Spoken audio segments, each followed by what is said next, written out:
I had most of my experience with Vishas in Rosario, like in a bigger city. Also there's some other cities like Pergamino, it's a little bit bigger, and Paraná.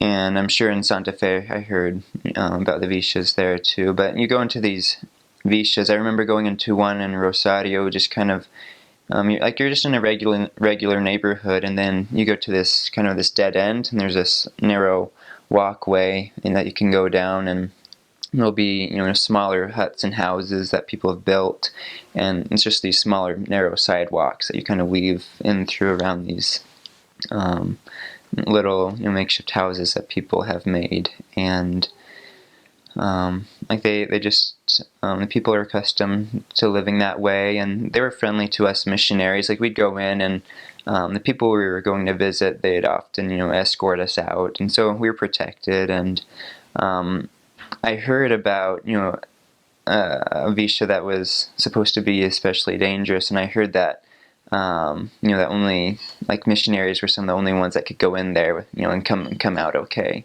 because the people down there really do respect the missionaries. It's not to say that none have gotten hurt or robbed or anything like that, but the missionaries are pretty protected and respected, and people usually don't bother them.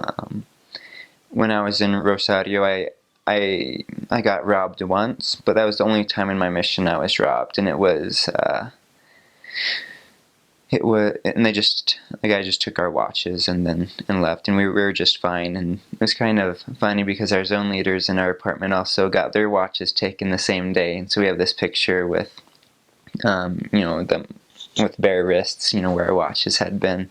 But other than that, I had never gotten robbed previously. I did have a companion, and he had gotten hurt physically, and so it's before he got to me. He was in a different area, so things can happen, but they usually don't.